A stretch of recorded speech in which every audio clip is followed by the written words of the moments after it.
Today, it's just me sitting here in this room. This is Checkpoint.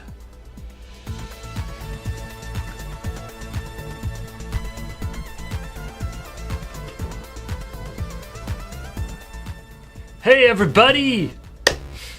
Welcome to Checkpoint. How's it going? I hope it is going well.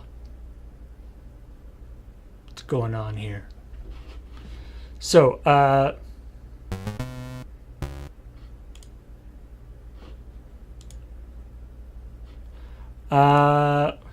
one sec. Interesting. Anyway, how's it going, everybody? I hope you're having some fun in your Monday, or I guess possibly Tuesday, or Monday evening. Or yes, I think that is all the possible times you could be in. I think the chances of somebody being still on Sunday is very slim. I think. If you are on Sunday, this is Monday now for me. Anyway, so as I said, or as I said in the intro, it's just me here today. Got my old school background going on here.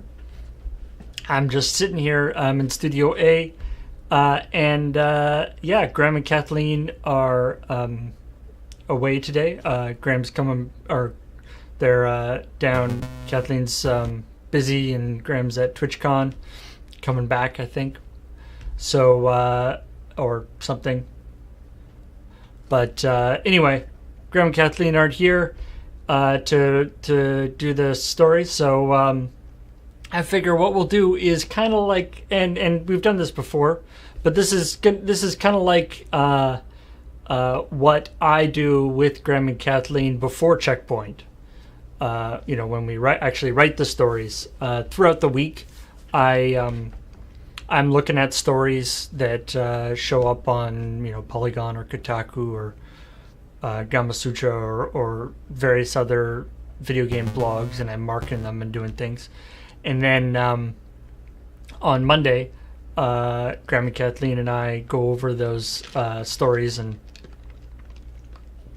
decide which ones we want to actually write about. And so there's no Graham and Kathleen, but I figure we can still go over the stories and talk about why. I mean, it's basically talk about why I chose them, because what I think is funny about them, or what possibilities I think.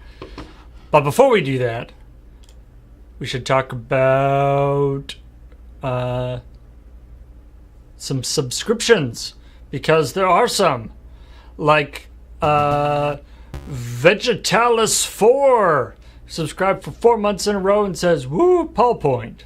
Or woo, woo, woo, Paul Point, I believe is how you pronounce that. Eternal Density. Yep, that is Eternal Density. Subscribed for 2 months in a row and says, hi, I'm George McFly and my density has popped me to you. Brackets, not actually George McFly. I feel like I'm missing something there, but welcome anyway. Echo Broser has subscribed for 5 months in a row, plus 20 months before lapsing. Oh, yeah, that's the big problem.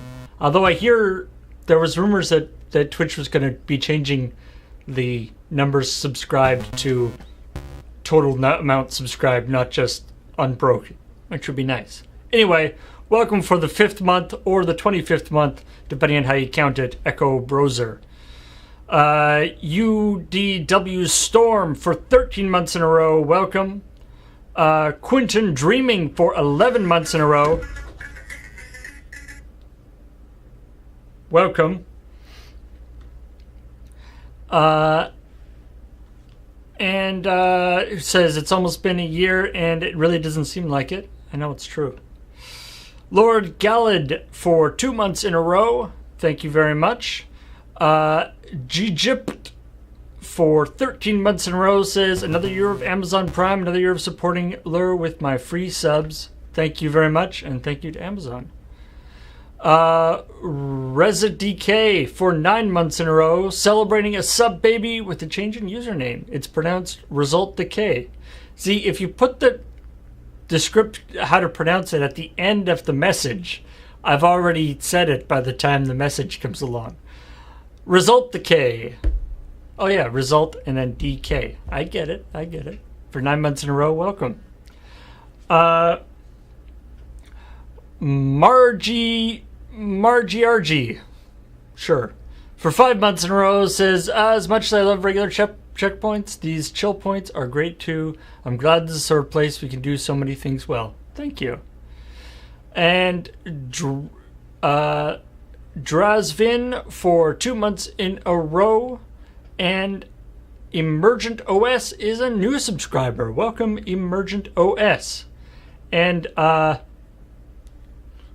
yeah, sorry about that distraction there. Somebody was calling me from New Westminster. I don't know who it was, but they're not important. Or they're not as important as you. Also, yes, that is my actual ringtone, is the Loading Ready Run theme. I made it myself. And also, my phone was not on silent, but it is now.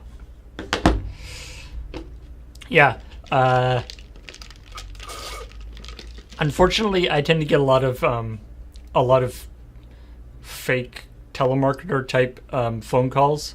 I think because I ported my I used to have a landline, and I ported the landline number to my cell phone, which possibly was a mistake. But in any case. RF232 for 33 months in a row, watching people checkpoints for some months. Smiley. Alrighty. That actually has been my ringtone for a very long time. I think basically ever since I had an iPhone in which I could install custom ringtones. That has been my ringtone. Okay, so let's talk about some checkpoint news. Anti-crepuscular for 5 months in a row. Subtrain. It's pronounced anti-crepuscular.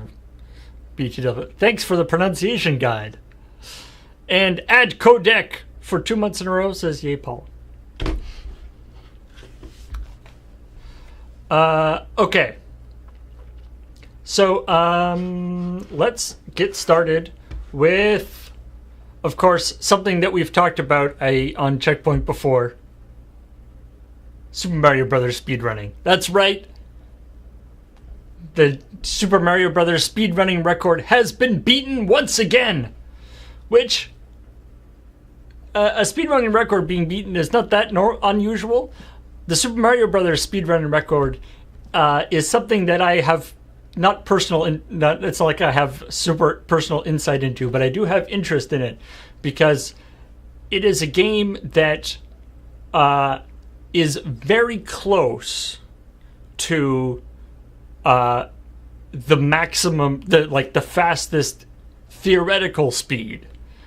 People have been speedrunning it so much that it actually is getting close to the maximum theoretical speed. So the previous world record was 4 minutes, 56 seconds, and 528 milliseconds. The new record is 4 minutes, 56 seconds. That is the new record. So that beats the previous record, which was 4 minutes, 56 seconds, and 878 milliseconds. So it's beating it by 300 odd milliseconds. Or actually, it's beating it by 350 milliseconds, 0.35 of a second. And the reason why, that represents one frame. So it has been beaten by one frame. And basically what happened, or the person that beat it by 1 frame is actually, they beat their own previous record, Darbian. And what's amazing is that they beat it by doing a special glitch in World 8.3, a new flagpole glitch, or newish flagpole glitch, that saved 1 frame on level 8.3, and then everything else in the run was identical, like frame perfectly identical to the previous run that he had done. So he saved 1 frame. Congratulations. That's yeah. There's actually a video. There's a couple days ago. There was a video of the same person doing a speed run, and because of the misplacement of a I think of like a jumpy, one of the jumpy fish. I forget what they're called, but because of a fish was in a different place than he expected it to be, it messed up the whole run. This, by the way, is apparently, I don't know if this is correct, but according to Kotaku, this is his 27,474th run, or attempt at getting this speed run. So, pretty good at Super Mario, I think you could call this person. I think you could call Darbian a high-level Super Mario Brothers player. So, yes. And what's interesting about Super Mario Brothers is the game is deterministic, in the sense that certain things that happen in the game that appear to be random are actually based on the like the internal clock of the Nintendo, which is in turn based on like when you start the game. So what that means is that we know what the fastest possible speed is. And as Snake Gum says, apparently it's like 4 minutes, 54 seconds, and 30 milliseconds or something. And that's like the theoretical fastest, but that uses some things that is not physically possible for a human to do, like pushing buttons that are not physically possible. According to Darbian, the guy who did this speed run, he feels that there's probably a handful more frames that can be gotten by a human, so that you could do a faster speed run. But yeah.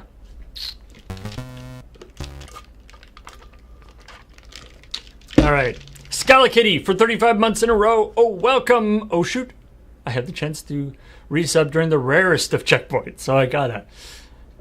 And Clockwork Penguin for 18 months in a row. Welcome to both of you. Clockwork Penguin, welcome to you. I don't know if I mentioned this before. It's not to single, I guess, to single you out, but as a side note, for completely arbitrary reasons, I know your name as a subscriber very well, because when I was designing this notifier thing, the block of test data that I was using was your name, Clockwork Penguin, was like one of the test names that I was using. So that name showed up over and over and over again. There you go.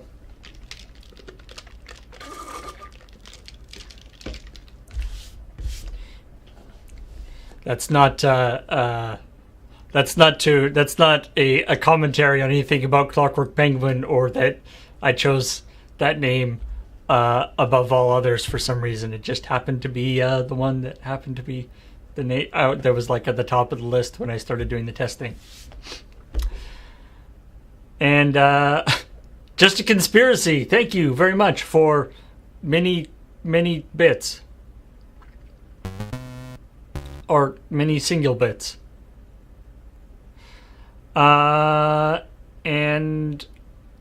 the Flying Dutchman, thank you for 250 bits. Just a Conspiracy, that was 50 single bits. And Mala Korath for 20 months in a row. Welcome.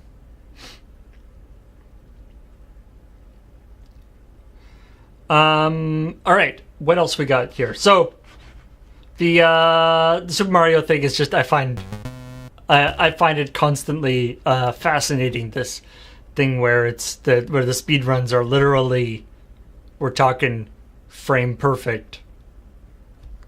By the strict definition of frame perfect, in the sense that they're actually counting frames, and progressive speedruns are can be measured in 1 frame increases.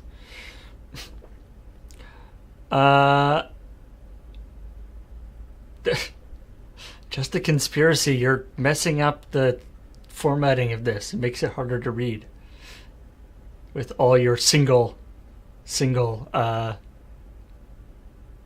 cheers. But thank you anyway. And also Ultra Blobman is thank you for subscribing for 10 months in a row.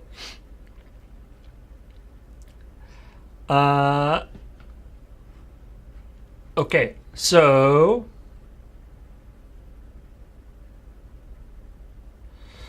by the way, people were asking, couldn't he be cheating? This was actually done during like a live stream. So, I mean, I guess you could, I don't know. There's stuff in place, to make it clear that it's not a fake thing. Okay. Another piece of news that I feel like I had to mark for Checkpoint, even though like it's not like a huge big news thing, but obviously I had to mark that Shin Megami Tensei 5 is going to be coming out on Nintendo Switch, because I'm sure Kathleen would have wanted to do some sort of story about it, if nothing else than just her being like yelling at how excited she is about Shin Megami Tensei 5 coming out. I don't know if there's that much news about it, other than that it's coming on Switch, which is interesting. Just a Conspiracy for 2 months in a row says, my bad, I'll use fewer bits and just sub to make it easier. That's great.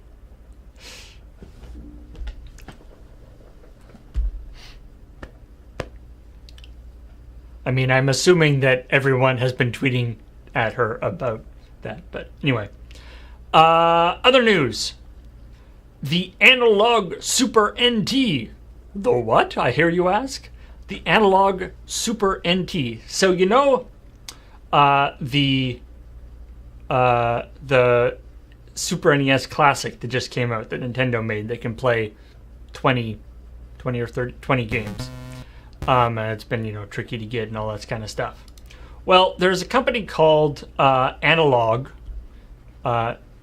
Analog, ANALOGUE, that a little while ago made a console called the Mini NT, which was a $500 NES emulator, or NES emulator box, that had an actual thing in the top and could play NES games, and it was like made out of metal. And the important thing here is that it's not just like the NES Classic. It wasn't just a thing with like basically a Raspberry Pi inside running a software emulator. They actually have a what's called an FPGA chip, which is a field programmable gate array, I think it stands for. Basically what it is they've actually made a chip that replicates the functionality of an NES from a actual electrical hardware standpoint, in order to in order to maximize compatibility. So they made this thing, the NES, and it was like $500. And I think then they made another version of it that was a little cheaper. But then, so now they're going to be coming out with the Super NT, which is doing the same thing for Super NES. So it's a Super NES. It actually has a slot in the top for NES cartridges. It has a wireless NES controller. None of this, the NES or Super NES Classic had the problem with like the short cable. None of that problem, because wireless NES controller. And again, it's got a hardware-based emulation thing. So, and it's not that it can play, and so it can play any Super NES game by slotting the top. It also has an SD card slot for firmware upgrades, but I believe you can also just load ROMs onto an SD card and put it in. And the most interesting part about it, or not the most interesting part, but one of the other interesting parts about it, is that they have partnered with Factor 5, who you may know for making the Rogue Squadron games. They made a game for the Super NES called Super Turrican. Turriccan. There was a game for Super NES, which came out for Super NES, but the game was originally made to go into a 6 megabit cartridge. Now, if you know anything about the Super NES, you know that 6 megabits is actually like huge. Most Super NES cartridges were like 4 and most were like 2 and under. I think the biggest game ever for Super NES was like 10 megs. I'll have to check that. Probably somebody in the chat will let me know. But the Super NES had this thing where they could, you could put extra chips in it, and so there was a version of an NES cart that could that could store 6 megabytes or 6 megabits, but that was somewhat unusual and more expensive. And the company that was distributing the game didn't want to spring for the 6 megabit cartridges. They were like, make this game 4 megabits. So the game Super Turrican came out on a 4 megabit cartridge, but in order to put it on the 4 megabit cartridge, they had to cut some of it.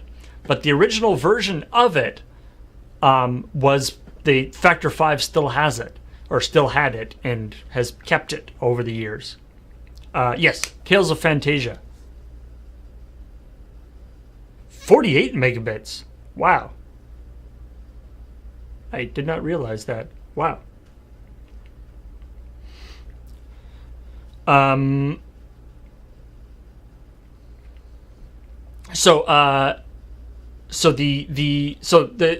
was a 4 megabit version of it that was released, Super Turrican, but this 6 megabit version that has an extra level, I believe.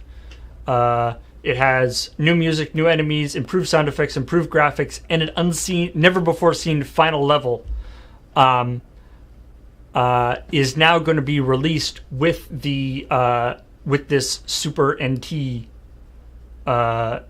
thing. So just like the Super Nintendo Classic has got the like Star Fox 2 that nobody had ever seen before, this Super NT system being released by Analog is going to have built into the system. So not on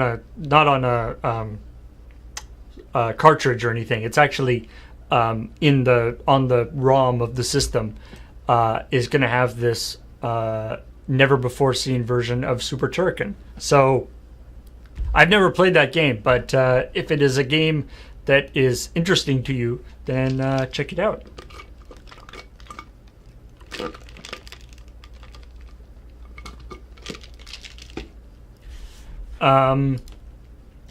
And also, if you're interested in a Super Nintendo system, I've seen these kind of like this, both the mini NT and the super NT. Which, by the way, the super NT is going to be $190. So we're talking like primo level here, but it's this thing where like if you are a Super Nintendo collector, and you have a ton of Super Nintendo cartridges, you might have, and you have a Super Nintendo to play it on. Those Super Nintendos are getting old, right? And they and the hardware is just fundamentally it's old. It might not, it wasn't.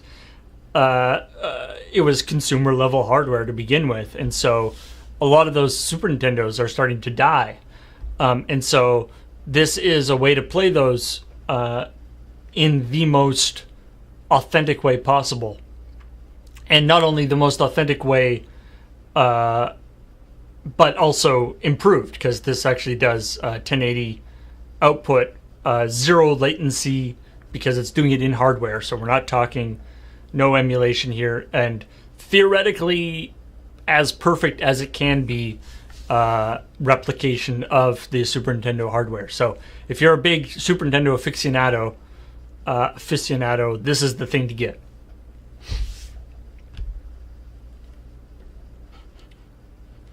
All right. By the way, I don't know, was I talking about this before?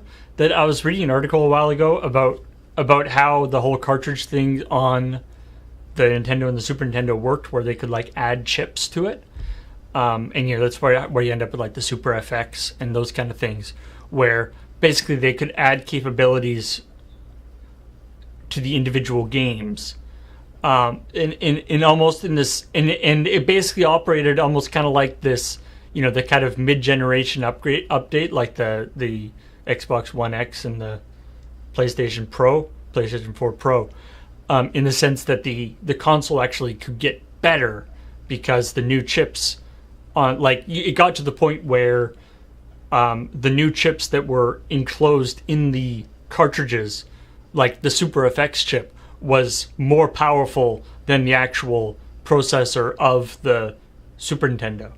It was crazy. They could, and basically taking advantage of the like Moore's law thing that that the hardware that made up a Super Nintendo and the chips and stuff that were for Super Nintendo over the lifetime that the Super Nintendo was in production came down in price so much that they actually could include them in the cartridges themselves.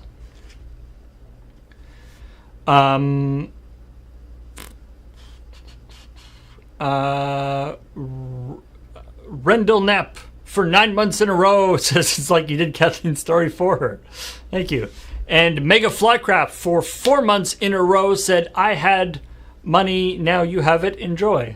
Thank you very much for both of you.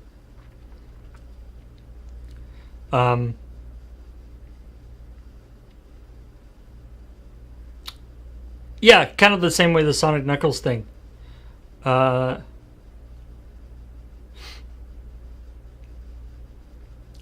and the NES, there's actually that also thing where the there was, Nintendo actually made a chip version of this, basically an entire Super Nintendo. They made a chip version of it that could fit into the cartridge, fit into an NES cartridge. So a version of a Nintendo could fit into a version of a Super Nintendo could fit into an NES cartridge, and make it so that so theoretically, you could release a game on both Super Nintendo and Nintendo, and the game would look just as good on Nintendo as it would on Super Nintendo, because when you put the cartridge in your Nintendo, it would just turn on this Super Nintendo that was inside the cartridge. It's crazy. Apparently not very popular with game manufacturers because it cost a lot. Made the cartridge cost a lot, obviously. And and so it didn't actually catch on with game manufacturers. But Nintendo was like, "Hey, you guys should do this."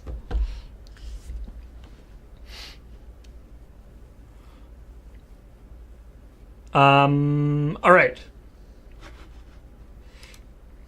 And in other NES news, this is actually pretty awesome, or this is pretty silly. The not NES, but the there's a coming out in April from Dark Horse is the Legend of Zelda Encyclopedia, which is a big sort of art book and information about the Legend of Zelda series. It's super fancy. It's gonna be like $80, and it's like a big sort of coffee table thing. But what's amazing about it is the cover of the book. Here, let me actually show you a link. Give you a link to it. The cover of the book is gold. And it comes in like the book looks like the NES cartridge for Zelda. Like it's got like gold foil, or not like actual gold, but it's like gold foiled, and then it comes in like a little paper thing, like in the original NES cartridge, except it's huge. But I just thought that would be so fun. A black polypropylene sleeve lined with velvet flocking, and a scaled instruction booklet that comes with it. So fancy.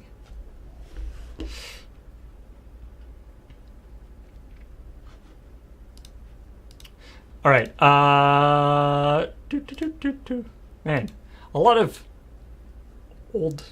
old game, I guess, emulation and old game news this week. I don't know why, but that's just how it worked. Yeah, there's a whole thing about that in terms of backwards compatibility stuff. It was announced a bunch of games that are going to be there's an update to the Xbox One that's going to add backwards compatibility for a bunch of 360 games. And on the Xbox One X, so the updated Xbox One, the Xbox 360 games are actually going to look better than they did on the Xbox 360. They are, without doing any actual work to the internals of the game, they figured out how they're basically going to be like upsampling it. They're going to be adding. They have a special system that's going to be upsampling it. It's going to be doing some sort of filtering on it, adding HDR stuff. What I love about this story is that they will be using a technique known as the Heuchy method. HEUTCHY to enhance them for the Xbox One X. The reason why it's called that method is because the engineer who came up with it at Nintendo, his name is that's his last name. I forget what his first name is. But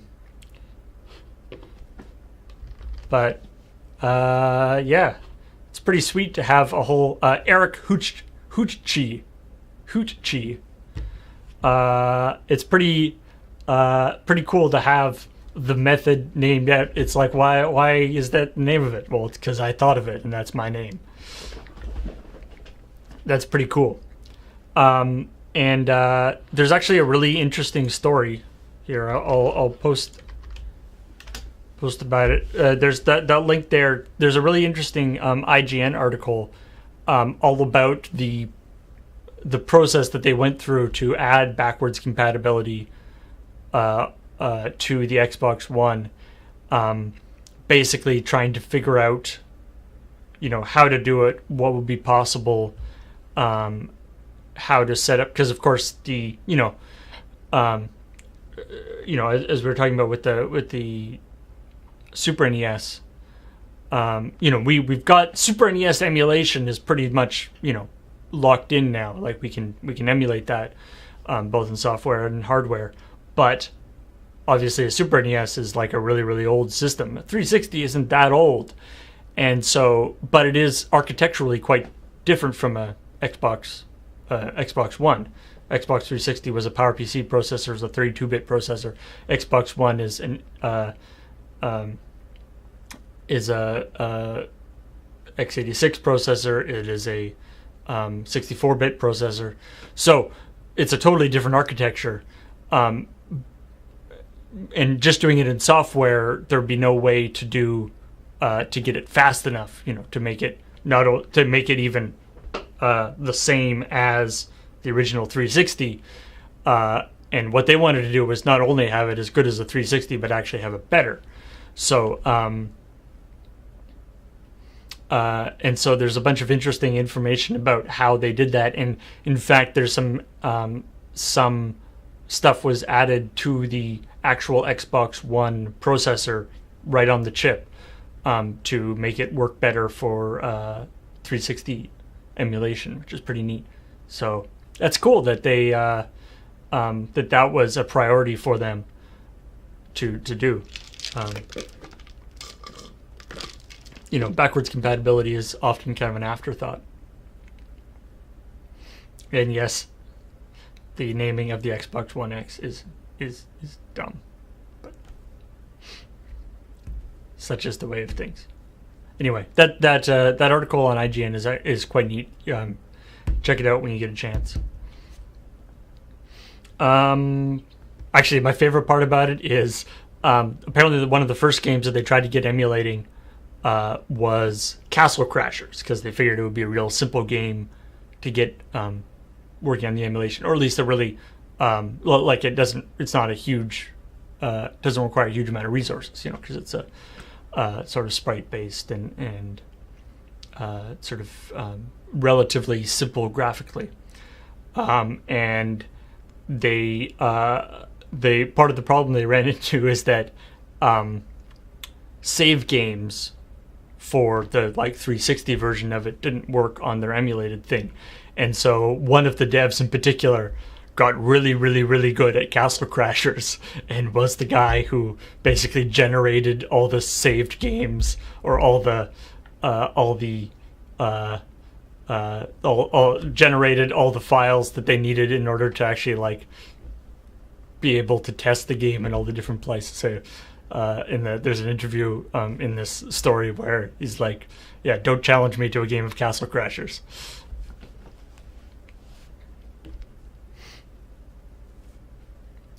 All right. Another game that I'm sure Kathleen will have. Kathleen would have strong opinions about, and in fact, I know for a fact that she's looking forward to this for her Now Kiss game. Is a game called Boyfriend Dungeon, which is not exactly what you might think, given from the name. It is a game in which you are basically dating weapons. Each weapon that you pick up in the game is actually a hunky guy or girl. I think it could also be a girl. And each weapon has its own has different romance options. And presumably, as you increase your, the more you use the weapon, the closer your relationship with that, the romantic or the hunky personification of that weapon. So it's like, do I want to? There's always that thing, in RPGs where you're like, oh great, I have the weapon of ultimate power, and then you go and travel for a little bit and go, oh hey, I found a new weapon that's even better. But this will be like, do I want to give up the weapon of ultimate power? He's so dreamy. So yeah, you have to. They'll. It'll be a tough choice. Do you go for like? Do I want to level up my? It's like, do I care about the weapon stats the most, or do I care about my relationship with the weapon more?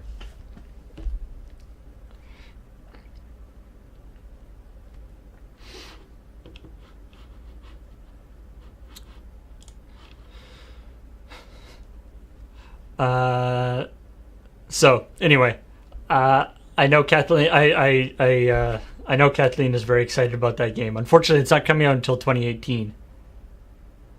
Or no, 2019. So it's a long way off. But assuming Now Kiss is still going at that point, I know Kathleen is excited about it, or is excited to play it. And you know what? Even if Now Kiss isn't going, I'm sure that she'll do a special extra thing.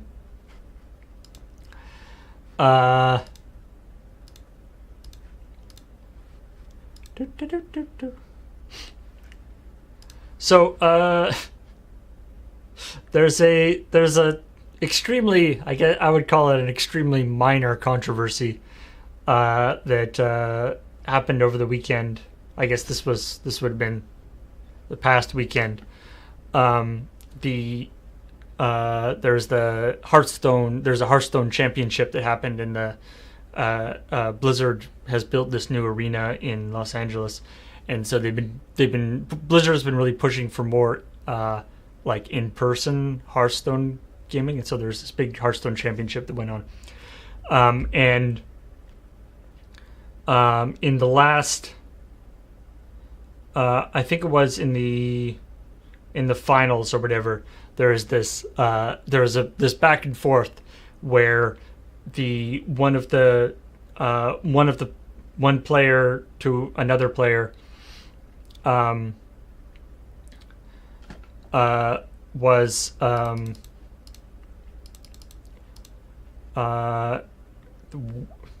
can't pronounce, these are two Chinese players that I can't pronounce the names of, but their usernames were BaiZ and Coco Sasa. And BaiZ actually being one of the first female, sort of high-level female Hearthstone competitors playing in this arena, or in the tournament. And during the match, like right at the end of the match, apparently Coco Sasa got a really good card, came up and was like, "Hey," and like waved, and people, and so that was kind of interpreted because unlike most of the time when you're playing Hearthstone, in this situation, not only were they in person, but they were also like the two players were actually facing each other, and so people interpreted that as him like basically waving at his opponent, waving at BaiZ and saying like, you know, "So long, sucker," or whatever. And so that was interpreted as like kind of bad manners, and kind of like as if he was kind of rubbing it in because he then won. And so that was like, you know, obviously like these things sort of end up being kind of this like tempest in a teapot thing where people are like, "Why did he do this?" And then people come to his defense, and there's the controversy and then the backlash against the controversy and all these things. And he was like, no, I was just like, it was that thing where like I got a great card to go, and I was like, "Hey, buddy." Yeah, he said,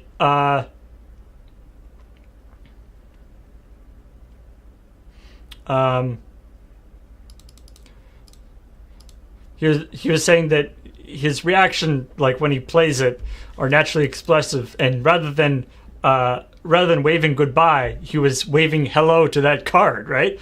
You know, and like even I've done this and seen this in Magic, right? It's like, "Oh hey, hi buddy, you're gonna be great," and then lay it down, like when you're playing Magic, right?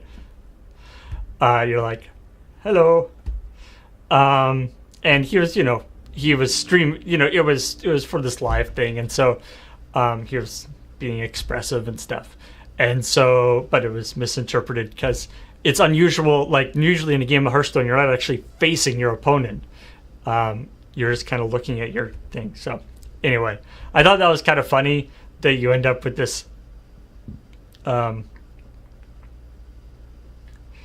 this misinterpreted gesture, and he sort of apologized for it and was like, "I'm sorry if it was misinterpreted as as like a derisive thing to my opponent." But anyway, also apparently what sort of compounded the thing is that this person is known as this Kokosata Sasa is known as being quite an expressive streamer, and for the beginning of that match, he was being very poker face, which he says that was actually like a deliberate strategy on his part. He was hoping that his opponent would then think that he was worried about the game because he was, and so anyway, I just thought that was a funny thing that again, because Hearthstone is not normally, one, it's not normally played in person, and two, it's especially not normally played when you can actually like see the other person. Like often when they play it in public, even if it's in person, there'll be like rows of players. It won't be directly head to head like that. And so a gesture like that wouldn't be interpreted as waving at your opponent because your opponent isn't straight across. Anyway, I find that funny. All right. This piece of news, I found it funny just because of the headline and what it actually means. And I know that it's not a... So, latest update to the Nintendo Switch added a bunch of stuff. One of the things they didn't like do as like a big banner feature, but is apparently super handy, is that you can now use wireless headsets with your Nintendo Switch. But most importantly, you can use wireless USB headsets if you plug them into your Switch. So, and this is apparently not that unusual a thing, but it struck me as very dumb. So there are the majority of wireless headsets have USB connections to them that can also plug into the device, and it can operate as a USB headset, right? Up until now, those kinds of headsets didn't work on the Switch. Now they do. So the banner feature is wireless headsets now work on the Switch as long as you connect them with the wire.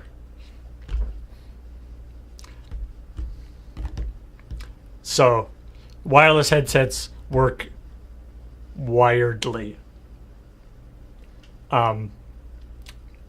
Which is apparently not that unusual. I believe the same thing is the case for some other consoles, but I think it's just funny. And previously they didn't work because wireless headsets that connect with a USB cable that connect with a wire have a different system than actual just pure USB headsets.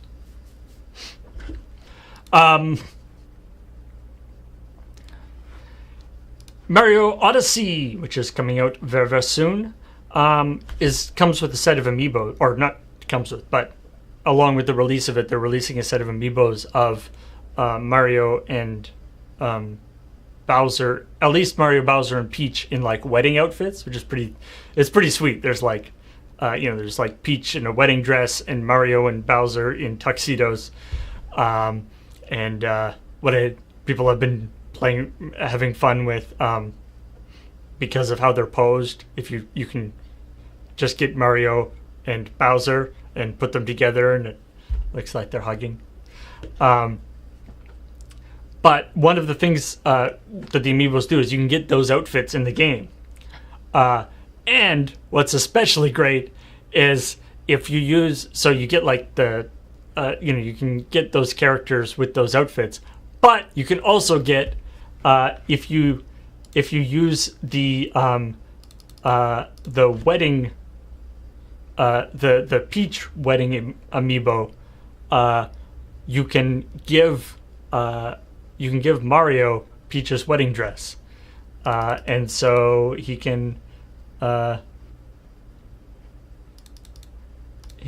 look all fancy in a beautiful wedding dress, which I think that's great. I hope, and it doesn't say, but it would be great if you could also get Peach in like the white tux with the top hat. I think that would look awesome too. And I don't know what Bowser looks like, but anyway, I just thought that was really funny.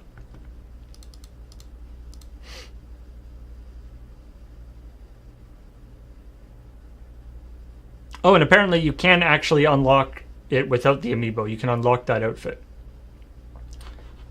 which is quite fancy. So you don't necessarily need the amiibo. All right, so Pokemon Go are your favorite way of wandering around in parks and confusing people who don't know what you're doing. Has done an update that supposedly was supposed to help was supposed to help with cheating. So they have a big problem with people basically like spoofing their geolocator to make it so that it looks like they're moving when they're not, or that it looks like they're in a place where they're not, and stuff. And so they brought out the new version of Pokemon Go for Android.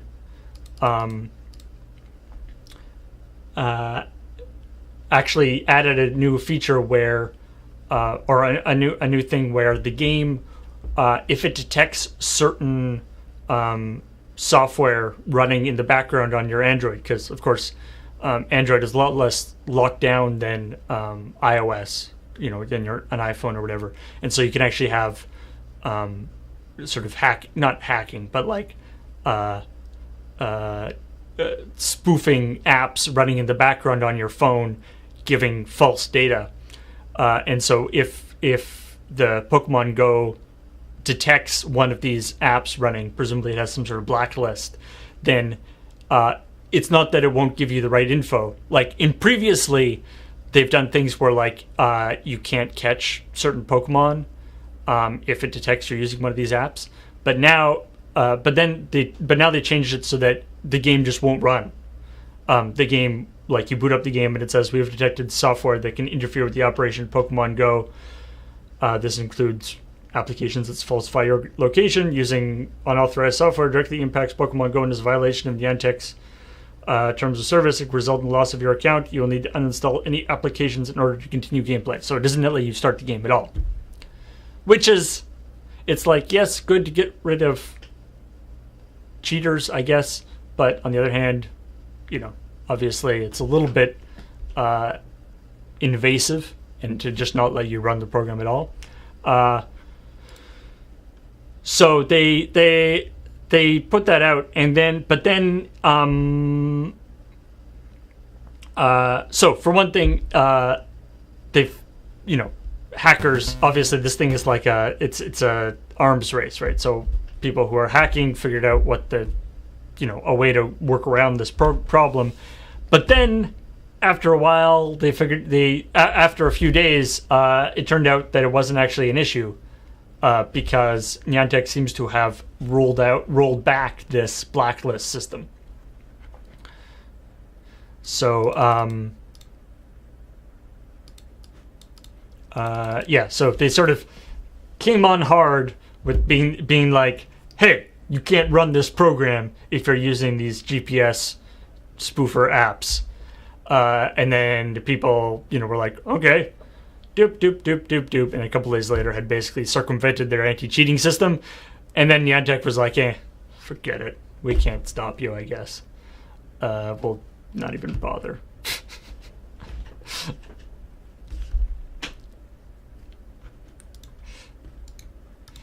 Sort of giving up.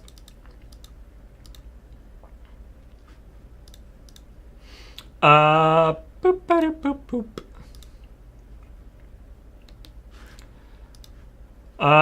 There is another game that I believe either is coming out or has come out now. And I don't know, maybe this is I feel like this is almost like being it's almost a setup for watch and play, or not watch and play,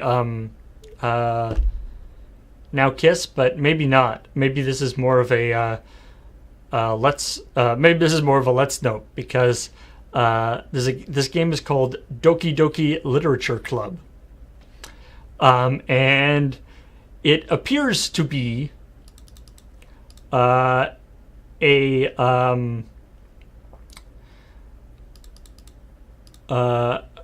sort of visual novel dating game, and where you're in a high school and dating various cute anime ladies, but then it kind of turns into a horror game. Apparently, I don't really know anything about it, but I just have read a couple articles talking about how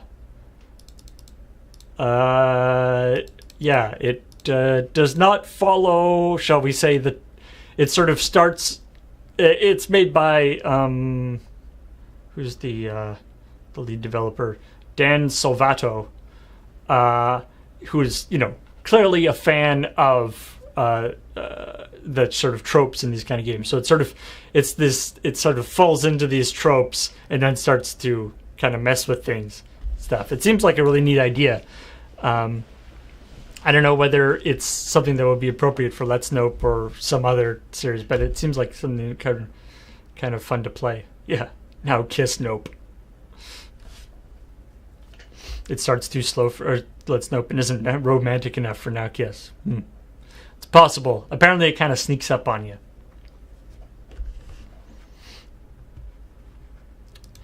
I just thought that was neat that it kind of messes with the things. Oh yeah, in other speedrunning news, because apparently that's something that I'm really interested in. I don't know. There's a new speedrun for Mirror's Edge that beat the previous time by like a bunch. It's 22 minutes and 40 seconds. Now, this is a segmented speedrun as opposed to a individual, and so this is actually 11 different speedrunners, each doing a portion of the game effectively, perfectly. Apparently they've been working on this for 2 years.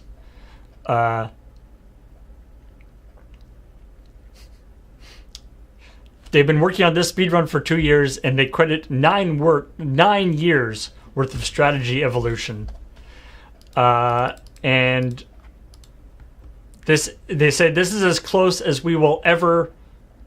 This is the close as we ever and potentially will ever come to presenting a run which truly bleeds the game dry. As in, they feel that this is the best that humans can do at this game. Obviously, again, there's tool-assisted speedruns that are better, but yeah. So that which it's a pretty crazy speedrun, by the way. As you know, Mirror's Edge is, because it's all first person and jumping around and stuff, you're like, whoa, what? Hey, what? Where are you going? Oh. It's basically like the craziest parkour run you've ever seen. But you know what?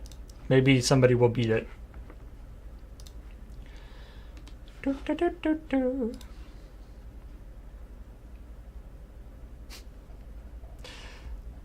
All right, and apparently the themes for this week's Checkpoint, Chill Point, whatever, are old games or like old re-releases and emulation and speedruns. Because here's another old game thing.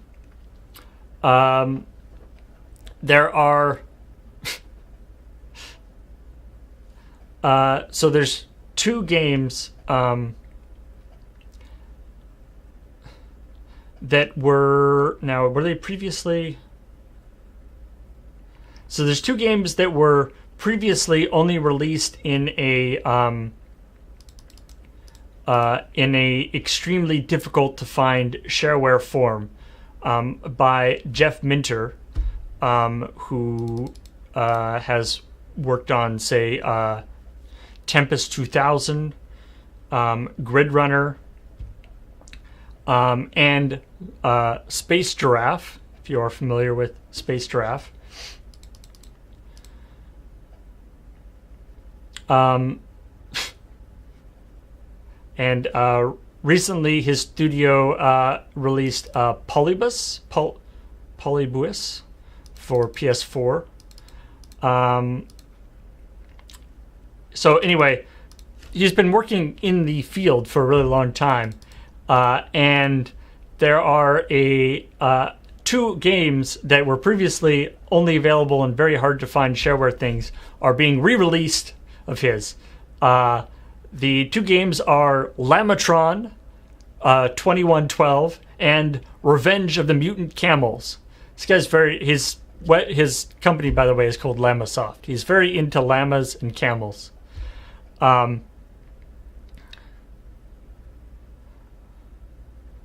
Polybius.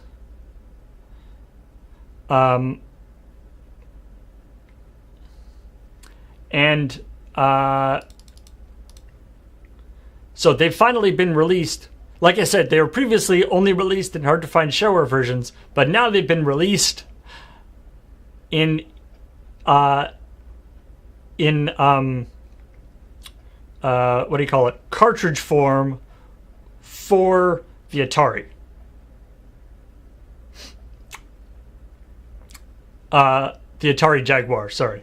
So, whereas previously they were hard to get because they were only available in like a shareware form, for like a really old system. But now they're positively easy to get because they are available in cartridges for the Atari Jaguar, because they're being made by a company called Atari Age, which is an online store and community devoted to the Atari platform. So yeah, it's a weird time in terms of there was that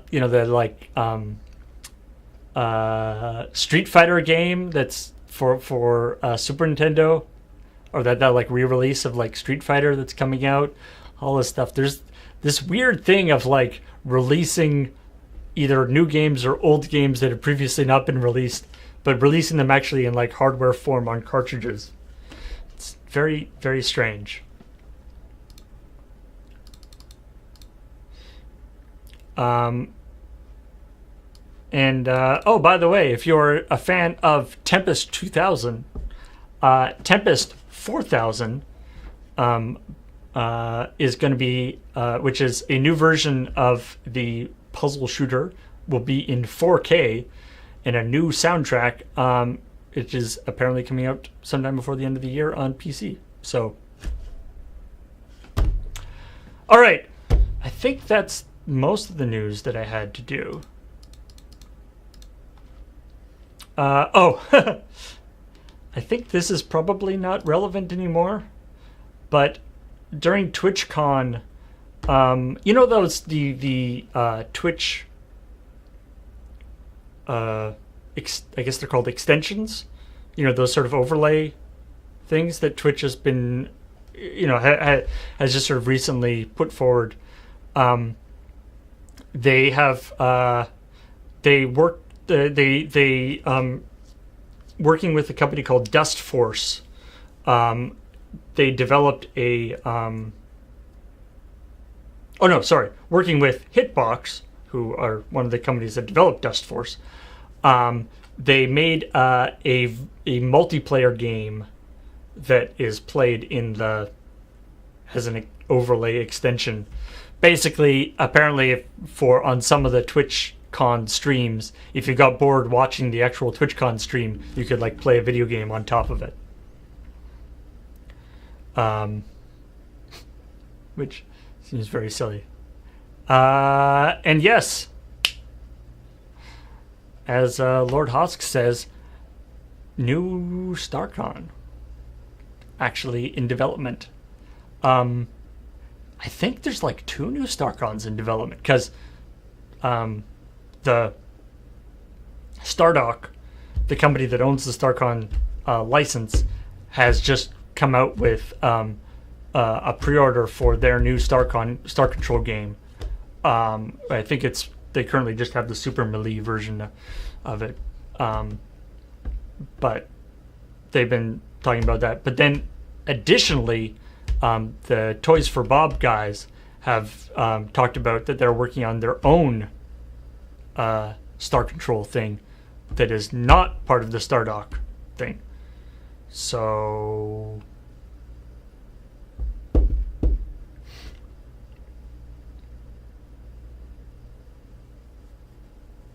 I'm very excited about that. And yeah, if that comes out, I will definitely want to play it. Yeah, I think it's probably worthwhile to mention. A couple people have talked about in the chat that yeah, apparently the Escapist has sort of not officially sort of gone away, but basically has. It seems apparently it is only being supported by a team of sort of volunteer mods now. So yeah, it's kind of sad to see. Obviously we've had our differences with the Escapist over the years, but there's no denying that they are a large portion of why Loading Ready Run is where it is now, and they were a big part of how we got our start. Not obviously not our very very start, but the first contract with the Escapist that we had for Unskippable was kind of the instigating moment. It was a very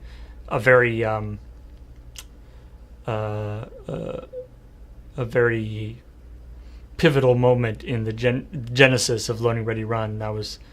That allowed Graham and I to start working at doing Loading Ready Run full time, and that's when we actually created the incorporated Loading Ready Run as a company, or Bionic Trousers Media as a company. And so yeah,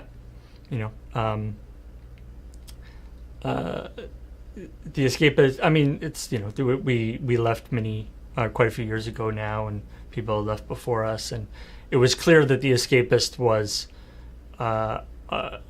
not, they were having they were not in the best way for quite a long time. I mean, even when we were working there, to be honest, they were having serious issues, and which is part of the reason why we left. So it's sad, but it's sad to see a place that did have such a great, that was so good for us and for a lot of people, sort of see them go down in the way they did. But such is the way in the hard world of the internet. So anyway, who knows sort of how long they'll keep going in their kind of new form. But anyway, I know that a lot of people found us through The Escapist, and then, and either still are on The Escapist or followed us to our new places. But yeah, sad to see. I'm sad to see anybody, sort of close up shop like that. But in particular, we have a lot of fond memories of The Escapist, and the people who we met while working at The Escapist are still our friends. Obviously, Russ Pitts was the managing editor for The Escapist and the person who hired us originally. And then we were able to return the favor and hire him now that he runs Flying Saucer Media to do the Desert Bus documentary. So that's a whole other thing.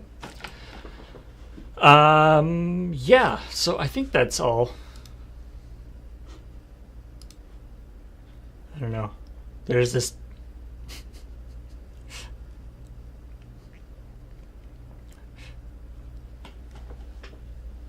There's this ridiculous story, or this, not ridiculous, but just this very, very silly thing from, obviously Twitter, information. This isn't really video gaming news, although obviously it does affect that kind of stuff, is that, obviously Twitter is, they've been constantly struggling with dealing with their more... shall we say,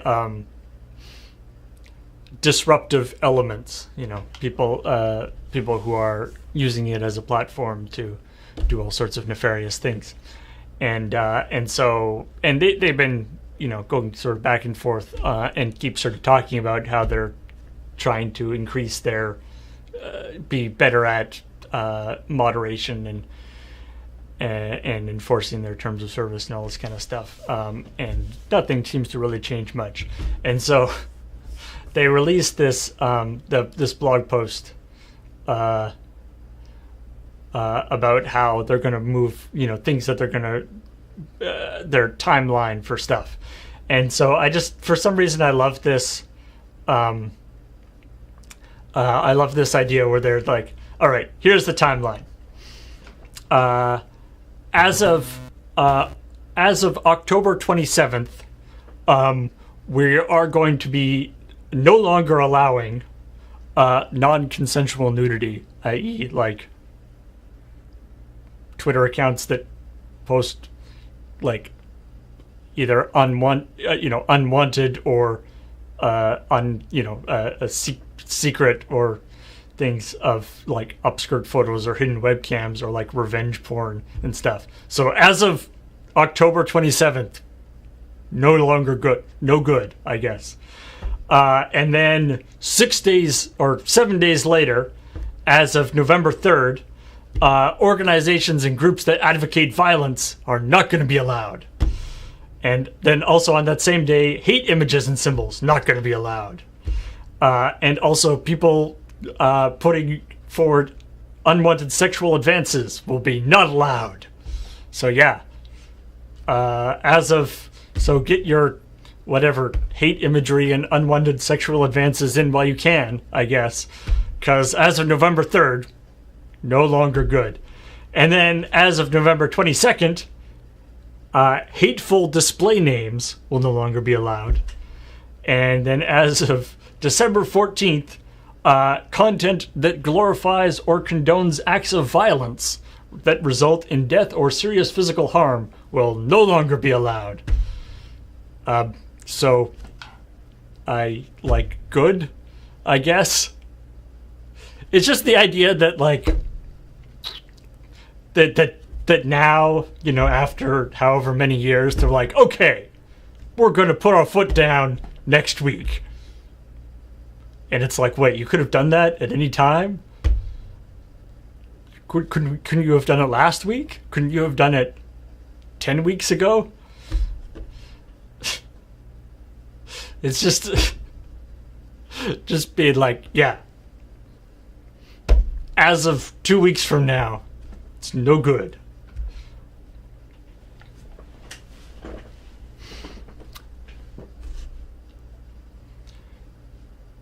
that it's not only that they need to specify a timeline for this, that they can't just be like, no, it's not good, we're not going to allow it.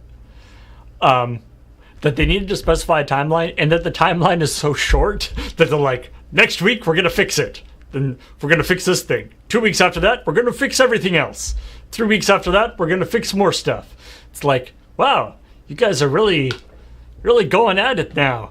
That's amazing. So 3 weeks to fix all the problems that Twitter has had for the last 3 years, 4 years, 5 years. That's impressive and also kind of strange.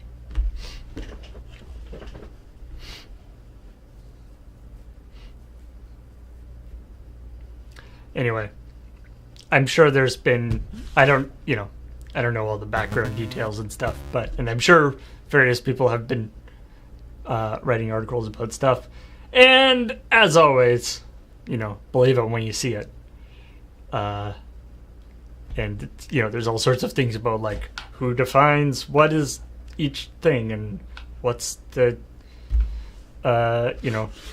what's when you say, no, whatever, hateful display names aren't allowed. Well, who defines what's a hateful display name? Do you have a list? If you have a list, if people are not quite on the list, but very, very close so that everybody knows what they're talking about, is that okay? How, do you have the list and then people can do it? Or is there, a human element to it? Who decides? All that kind of stuff. The actual technical solutions is only half of the problem, right? It's the actual, like, how do you decide this stuff? And that's I sympathize with Twitter. Like, that's a hard problem. Anyway, my Twitter does not really have a history of being really shall we say, making a lot of progress in that field. But anyway, all right. So that's all the news that was fit to print, fit to talk about, fit to show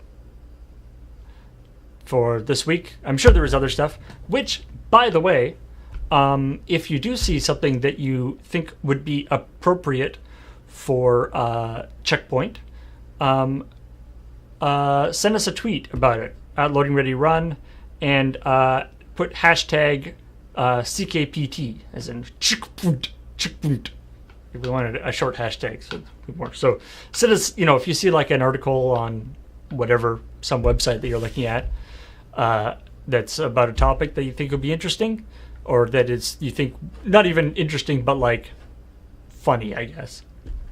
You think that we might have a funny take on.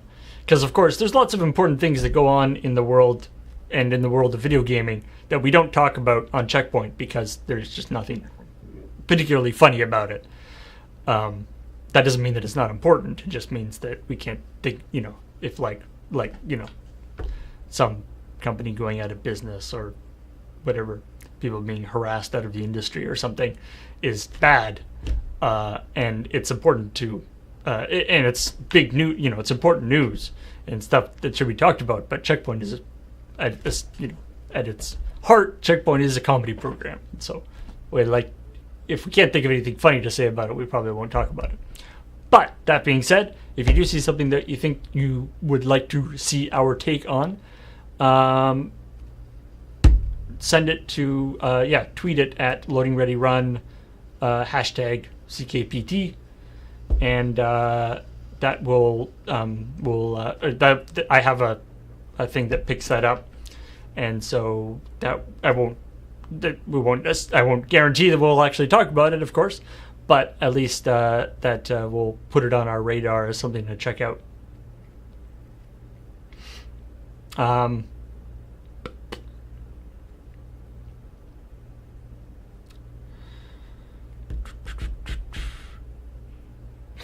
CHKPT. Well, we can't fragment the hashtag, people. That just causes more problems.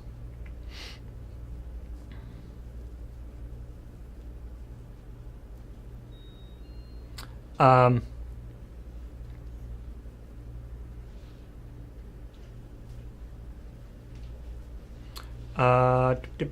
okay, yes. So, thanks everybody for watching. I think what I'm going to do is, just because this is kind of a short checkpoint, I guess I didn't end up being that short. Turns out I like talking. But because we didn't do the actual checkpoint thing, I thought since it's kind of relevant to checkpoint, I thought that I would do a little lure tech, talking about the new prompter app that we have going, which is something that I made specifically for various reasons, but one of the big reasons I made it was for checkpoint. Now, if you were around for last week's checkpoint, you might have seen that or noticed that the prompter app did not work as well as I was hoping. But anyway, I think it has potential. I think I may have figured out what the issue was there. And anyway, I'll try it out. So I'm going to go offline for just a few minutes so that we have this as like checkpoint, and then I'll come back as a different thing. So stay tuned for that. But in the meantime, I will see all y'all later.